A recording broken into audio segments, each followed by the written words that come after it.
Hello guys, welcome back to my YouTube channel. അപ്പോൾ എൻ്റെ പുതിയൊരു വ്ളോഗിലേക്ക് എല്ലാവർക്കും സ്വാഗതം. അപ്പോൾ ഇന്ന് ഞാനൊരു സ്റ്റിച്ചിങ് വീഡിയോ ആയിട്ടാണ് വന്നേക്കുന്നത്. അപ്പോൾ കഴിഞ്ഞ തവണ ഞാൻ സ്റ്റിച്ച് ചെയ്തപ്പോൾ പറഞ്ഞായിരുന്നു ഒരു സെക്കൻഡ് പാർട്ടും കൂടെ ഉണ്ട്, ഒരു പീസ് തുണിയും കൂടെ ഉണ്ടായിരുന്നു. അപ്പോൾ അത് ഞാൻ തയ്ച്ചില്ലായിരുന്നു, അന്ന് തയ്ച്ചില്ലായിരുന്നു.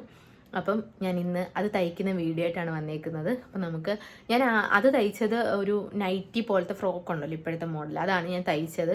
ആ വീഡിയോ കണ്ടവർക്കറിയും, കാണാത്തവരൊന്ന് കയറി കാണണം. അപ്പം അതാണ് തയ്ച്ചത്. അപ്പോൾ ഇന്ന് ഞാനാണെങ്കിൽ ഈ തുണി, വേറൊരു തുണി പീസും കൂടെ ഉണ്ടായിരുന്നു, അത് ഞാൻ കാണിച്ചു തരാം കേട്ടോ. അതിൻ്റെ കൂടെയുള്ളൊരു പീസ് തുണി കേട്ടോ, ഇത് നൈറ്റി പീസാണ് കേട്ടോ. അപ്പോൾ ഇതും കൊണ്ട് ഞാൻ വിചാരിച്ചു ഇന്നൊരു സ്കേർട്ട് തയ്ക്കാമെന്ന്, വീട്ടിലിടാൻ വേണ്ടി ഒരു പാവാട തയ്ക്കാമെന്ന് വിചാരിച്ചു. എനിക്ക് കുറേ ഇത് ഉടുപ്പും ബനിയനൊക്കെ ഉണ്ട്. അപ്പോൾ ഞാൻ അതിൻ്റെ കൂടെ ഇടാൻ വേണ്ടി ഒരു പാവാട തയ്ക്കും. ഇത് മറ്റേതിൻ്റെ അത്ര കട്ടിയില്ല കേട്ടോ, ശക്കലം കട്ടി കുറവാണ്. അപ്പം ഞാൻ വിചാരിച്ചു എന്നാൽ പിന്നെ ഒരു സ്കേർട്ട് തയ്ക്കാമെന്ന് വിചാരിച്ചു. അപ്പോൾ എനിക്കുണ്ട് നൈറ്റി പോലത്തെ ഫ്രോക്കിൻ്റെ ആ ഒരു ടൈപ്പ് ഡ്രസ്സ് ഇപ്പോൾ എനിക്കുണ്ട്. അപ്പം ഞാൻ വിചാരിച്ചു എന്നാൽ ഇതും കൂടെ അത് തയ്ക്കേണ്ടെന്ന് വിചാരിച്ചു. എനിക്കെന്തോ ഒരു പാവാട ഇതും കൊണ്ടൊരു പാവാട തയ്ച്ചാൽ കൊള്ളാവുന്നുണ്ട്. അപ്പം ഞാൻ വിചാരിച്ചു ഒരു സ്കേർട്ട് തയ്ക്കാം ഇന്ന്. അപ്പം ഞാൻ അത് തയ്ക്കാൻ പോവാണ്. അപ്പോൾ നിങ്ങൾക്ക് എല്ലാം കാണിച്ചു തരാം കേട്ടോ, കട്ടിങ്ങും സ്റ്റിച്ചിങ്ങും എല്ലാം കാണിച്ചു തരാം. എന്താവോ എന്തോ നോക്കാം. ഇതെന്ന് പറഞ്ഞു കഴിഞ്ഞാൽ എൻ്റെ ഒരു പഴയ ഒരു ചുരിദാറിൻ്റെ ഒരു പാൻറ്റ് തയ്ക്കാനുള്ളൊരു തുണിയായിരുന്നു കേട്ടോ, പഴയതാണ്, കല്യാണത്തിന് മുമ്പേ തൊട്ടേ ഉള്ളതാണ്. ഞാനിവിടെ കൊണ്ടുവന്നു. അപ്പം എന്തെങ്കിലും തയ്ക്കാമെന്ന് വിചാരിച്ച് കൊണ്ടുവന്നതാണ്, പക്ഷേ ഞാനൊന്നും തയ്ച്ചില്ല കേട്ടോ. പിന്നെ ഇത് വെറുതെ വെച്ചിട്ടുണ്ട്. അപ്പോൾ ഇതിനൊരു ലൈനിങ് വെക്കാമെന്ന് വിചാരിച്ചു. ഇതാകുമ്പം ഇതൊരു ബ്ലൂ കളറാണ് കേട്ടോ, കുഴപ്പമില്ല, ലൈനിങ് അല്ലേ, സാരമില്ല. അപ്പോൾ ഇച്ചിരി ഡാർക്ക് കളർ ഇരുന്നോട്ടെ. അപ്പോൾ ഇതിന് ലൈനിങ്ങും കൂടെ റെഡി ആയിട്ടുണ്ട്. ലൈനിങ് തയ്ക്കണമല്ലോ, ലൈനിങ് കൂടെ വെച്ച് തയ്ക്കാമെന്ന് വിചാരിച്ചു. ഇല്ലെങ്കിൽ ഭയങ്കര എന്താ പറയുക, കണ്ണാടി പോലെ ആയിപ്പോൾ.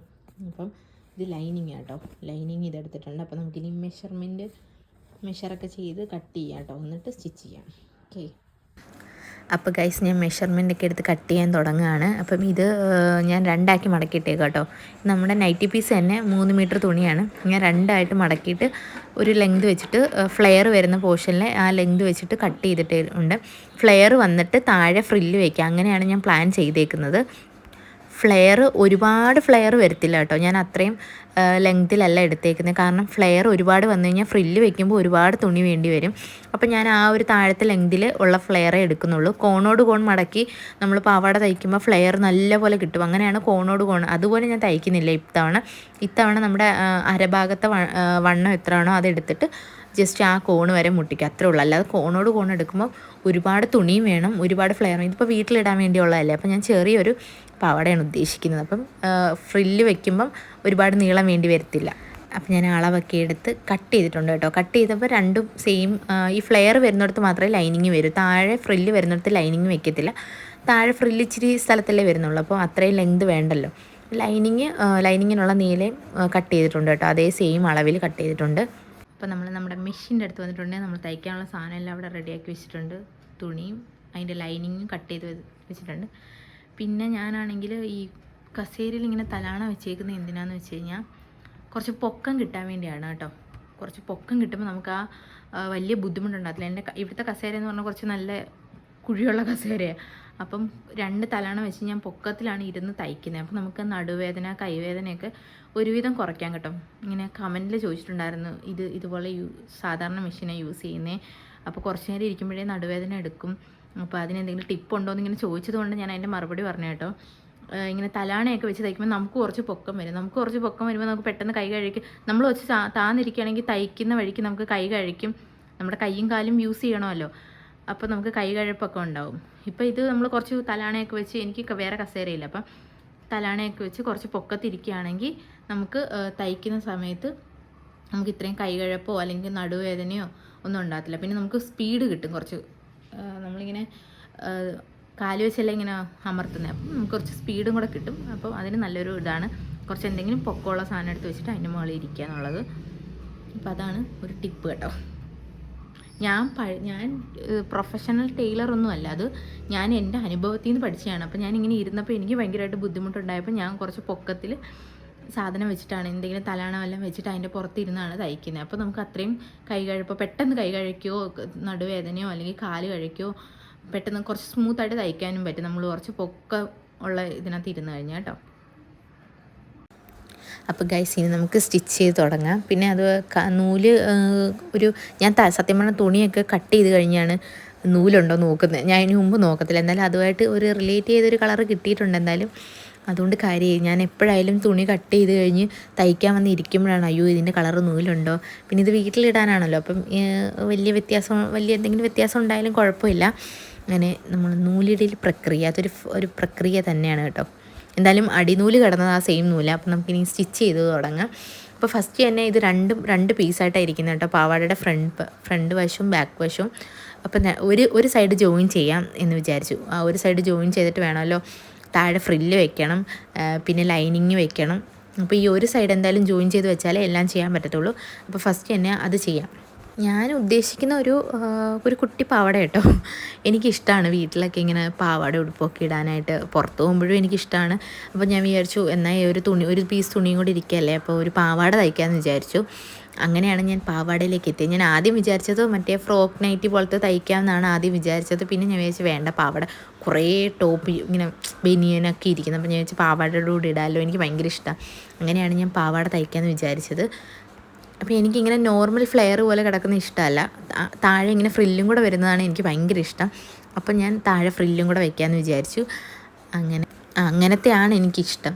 അപ്പം ഞാൻ വിചാരിച്ചു അത് തയ്ക്കാം. ഇങ്ങനെ പാവാടയൊക്കെ തയ്ക്കാൻ ഞാൻ എപ്പോഴും വീട്ടിൽ ചെല്ലുമ്പോൾ അമ്മയടുത്ത് സാരിയൊക്കെ ചോദിക്കും. പിന്നെ അമ്മയുടെ സാരി വെട്ടാനുള്ള മടി കാരണം ഞാൻ പിന്നെ കൊണ്ടുവരത്തുമില്ല. അഥവാ കൊണ്ടുവന്നാലും അത് വെട്ടത്തില്ല, ഇങ്ങനെ ഇരിക്കും. എനിക്ക് ഭയങ്കര മടി. ഇതിപ്പം നൈറ്റി പീസ് സാധാ തുണിയാണല്ലോ, നൈറ്റി പീസ് ഞാൻ വാങ്ങിച്ചതാണ്. അതുകൊണ്ട് ഞാൻ വിചാരിച്ചത് തയ്ക്കാമെന്ന്.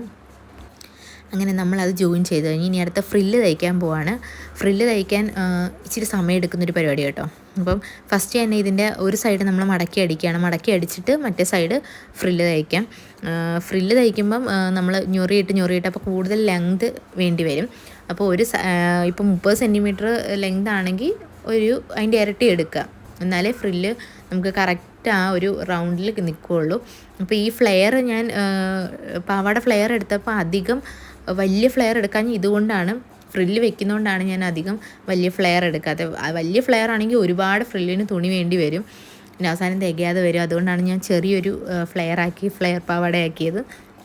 ഇങ്ങനെ ആദ്യത്തെ ആ ഭാഗം ഇങ്ങനെ മടക്കി അടിച്ചാലേ ഫ്രില്ല് തയ്ക്കാൻ പറ്റും. അല്ല ഫ്രില്ല് തയ്ച്ചിട്ട് നമുക്ക് താഴെ മടക്കാമെന്ന് പറയുന്നത് പോസിബിൾ അല്ല കേട്ടോ, നമുക്ക് ഭയങ്കര പണി.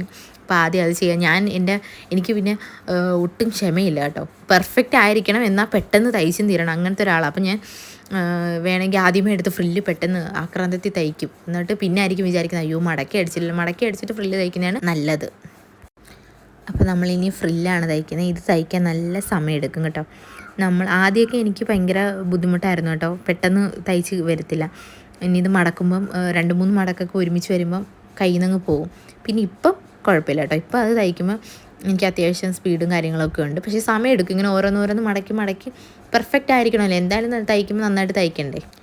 അങ്ങനെ ഫ്രില്ല് ഫുള്ള് കംപ്ലീറ്റ് ആക്കി കേട്ടോ, വെക്കാനുള്ള ഫ്രില്ലെല്ലാം കംപ്ലീറ്റ് ആക്കി. ഇനി ഇതിൻ്റെ താഴ്ഭാഗത്ത് വെക്കാം കേട്ടോ. ഇതാണെങ്കിൽ താഴെ വെക്കുന്നത് എന്ന് പറഞ്ഞു കഴിഞ്ഞാൽ വെച്ചിട്ട് നമുക്ക് ലൈനിങ് ജോയിൻ ചെയ്യുന്നതായിരിക്കും നല്ലത്. ഇതും കൂടെ വെച്ച് കഴിഞ്ഞാൽ പിന്നെ ലൈനിങ് തയ്ച്ച് വെക്കണം. അത് കഴിഞ്ഞ് നമ്മുടെ ഇലാസ്റ്റിക് വെക്കണം. ഇലാസ്റ്റിക് വെച്ചിട്ടാണല്ലോ, അപ്പം ഇലാസ്റ്റിക് വെക്കണം. അത് കഴിഞ്ഞ് ഇനി ഒരു സൈഡും കൂടെ ജോയിൻ ചെയ്യേണ്ട, ആ സൈഡും കൂടെ ജോയിൻ ചെയ്ത് കഴിഞ്ഞ് പാവാട ഫുള്ള് തയ്ച്ച് കഴിയും കേട്ടോ. ഇത് എൻ്റെ ഈ ഒരു പാവാടയിൽ ഒരു സൈഡ് 30 അപ്പം ഞാൻ അതിൻ്റെ ഇരട്ടി എടുത്തിട്ടാണ് ഈ കറക്റ്റ് അളവ് കിട്ടിയത് കേട്ടോ. അപ്പം ഫുള്ള് റൗണ്ടിന് അത്യാവശ്യം നീളത്തിലെടുത്ത് ചെയ്യുക. അപ്പം അങ്ങനെ ചെയ്യുന്നവരങ്ങനെ ചെയ്യുക. നമ്മളിപ്പോൾ 30 എടുത്തിട്ട് 45 40 ഒക്കെ എടുത്താൽ കറക്റ്റ് ഫ്രില്ല് തയ്ക്കുമ്പോൾ കറക്റ്റ് അത്രയും കിട്ടത്തില്ല. അങ്ങനെ നമ്മൾ ഫ്രില്ല് ഫുള്ള് അറ്റാച്ച് ചെയ്തിട്ടുണ്ട് കേട്ടോ അതിനകത്ത്. ഇനി നമുക്ക് വെക്കാനുള്ളത് ലൈനിങ് കൂടെയാണ്. ഫ്രില്ല് വെച്ചപ്പം ഒരു രസമുണ്ട് കേട്ടോ. സാധാ ഫ്ലെയർ പാവാട മാത്രമാണെങ്കിൽ ഇത്രയും ഭംഗി വരത്തില്ല, ഫ്രില്ലും കൂടെ വെക്കുമ്പോൾ രസമായിരിക്കും കേട്ടോ. ഇനി നമുക്ക് ഇതിനകത്ത് ലൈനിങ് വെക്കണം. ലൈനിങ്ങും കൂടെ വെക്കാം. ലൈനിങ് ജസ്റ്റ് അരഭാഗത്തൊന്ന് അറ്റാച്ച് ചെയ്തിട്ടുണ്ട്. അത് കഴിഞ്ഞ് ഇനി നമ്മൾ വെക്കാൻ പോകുന്ന ഇലാസ്റ്റിക്കാണ്. ഇലാസ്റ്റിക് ഒരു ടാസ്ക് തന്നെയാണ് കേട്ടോ. എനിക്ക് ആദ്യം ഇലാസ്റ്റിക് വെക്കാൻ അറിയത്തേ ഇല്ലായിരുന്നു. പിന്നെ ഞാൻ ഒരു പ്രാവശ്യം ആദ്യമായിട്ട് അത് വാങ്ങിച്ചതിന് അന്ന് ഞാൻ ഒരു പാവാട തയ്ച്ചിട്ടുണ്ടായിരുന്നു. പാവാട തയ്ക്കാൻ വേണ്ടി ഓൾറെഡി ഇലാസ്റ്റിക് വാങ്ങിച്ചത്, അത് അത്രയും കൂടുതൽ. അപ്പോൾ ഞാൻ വെച്ചിട്ട് എനിക്ക് മനസ്സിലാവുന്നില്ല ഇത് എങ്ങനെ വെക്കുന്നത്. ആരോടെങ്കിലും ചോദിക്കാമെന്ന് വെച്ചാൽ ഞാൻ ആരോടും ചോദിച്ചില്ല. പിന്നെ ഞാൻ തന്നെ വലിച്ചു പിടിച്ച് അവസാനം വെച്ച് ഞാൻ തന്നെ എനിക്ക് ഭയങ്കര അതൊക്കെ ഒരു ഭയങ്കര അഭിമാനമായിരുന്നു കേട്ടോ. ഞാൻ തന്നെ ഇതൊക്കെ ചെയ്തല്ലോ എന്ന്. അപ്പം ഇപ്പം എനിക്കറിയാം എങ്ങനെയാണ് വെക്കേണ്ടതെന്നൊക്കെ. അപ്പോൾ ഇതൊരു ടാസ്ക് കേട്ടോ. ഇലാസ്റ്റിക് വെക്കുന്ന വലിയൊരു ടാസ്ക് തന്നെയാണ്. കാരണം നമ്മൾ രണ്ട് സൈഡും വൃത്തിയായിട്ട് വലിച്ചു പിടിക്കണം. അതുപോലെ തന്നെ എല്ലാം ശ്രദ്ധിക്കണം. ഈ സൂചിയൊക്കെ ഒടിയാതെ നമ്മൾ നന്നായിട്ട് ശ്രദ്ധിക്കണം. ചിലപ്പോൾ ഈ വലിച്ചു പിടിക്കുന്ന ടൈമിൽ സൂചി ഒടിയാനൊക്കെ ചാൻസ് ഉണ്ട്. പിന്നെ ഞാൻ തന്നെ ജനലിലൊക്കെ കെട്ടി നിർത്തിയിട്ട് ജസ്റ്റ് ഒന്ന് വലിച്ച് നിർത്തിയേക്കാണ് കേട്ടോ തയ്ക്കാൻ വേണ്ടി. എനിക്ക് ഏറ്റവും ടാസ്ക്കുള്ള പണി ഈ ഒരു ഇലാസ്റ്റിക് വെക്കുന്നത് കേട്ടോ.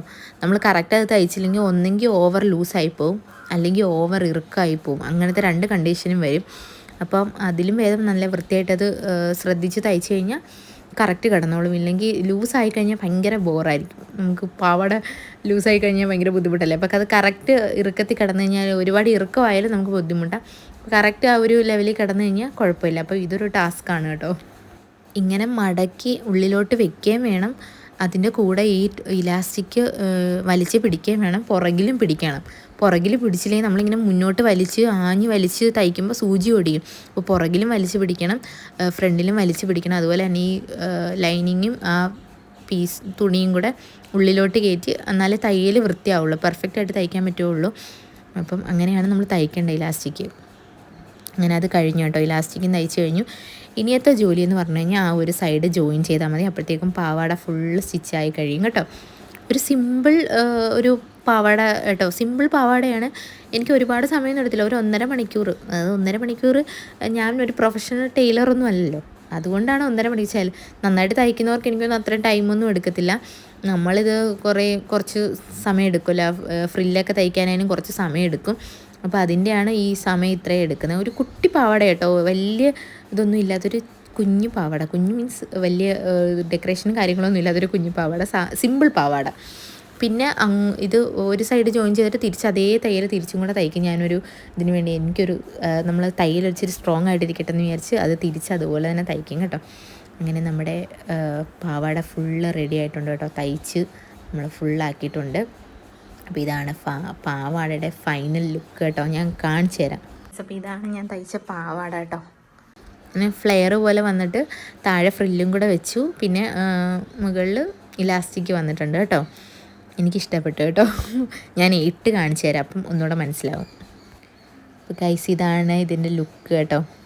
ഇലാസ്റ്റിക് കറക്റ്റാട്ടോ, കറക്റ്റായിട്ട് വന്നിട്ടുണ്ട്. ഒരുപാട് ഇറുകിയിട്ടുമില്ല, എന്നാൽ ഒരുപാട് ലൂസായിട്ടുമില്ല. എൻ്റെ കറക്റ്റാണ്, വലിയ ബുദ്ധിമുട്ടൊന്നുമില്ല കേട്ടോ. നല്ല ഇട്ടിട്ട് നല്ല കംഫർട്ടായിട്ടുണ്ടായിരുന്നു. ഞാൻ പുറത്ത് വന്നിട്ട് കാണിക്കുന്നതെന്ന് പറഞ്ഞാൽ അകത്ത് ഇരുട്ടാട്ടോ. ഇരുട്ടായതുകൊണ്ട് കുറച്ചുകൂടെ മനസ്സിലാവാൻ വേണ്ടിയാണ് പുറത്ത് വന്നിട്ട് കാണിക്കുന്നത്. അപ്പോൾ ഇതാണ് ഇതിൻ്റെ ലുക്ക് കേട്ടോ. ഫുൾ ലെങ്ത് ഇല്ല, മുട്ടിന് താഴെ അത്രേ ഉള്ളൂ കേട്ടോ, ഫുൾ ലെങ്ത് ഇല്ല. അപ്പം ഞാൻ തയ്ച്ച പാവാട ഇഷ്ടപ്പെട്ടോ? എൻ്റെ സ്റ്റിച്ചിങ് വീഡിയോ ഇഷ്ടപ്പെട്ടെങ്കിൽ പറയണം. അതുപോലെ തന്നെ വീഡിയോ ഇഷ്ടമായെങ്കിൽ ലൈക്ക് ചെയ്യണം, ഷെയർ ചെയ്യണം. അതുപോലെ എന്തെങ്കിലും ഉണ്ടെങ്കിൽ കമൻറ്റ് ചെയ്യണം. അപ്പോൾ ഇത്രേ ഉള്ളൂ. അടുത്ത വീഡിയോയിൽ കാണാം. ടാറ്റാ, ബൈ.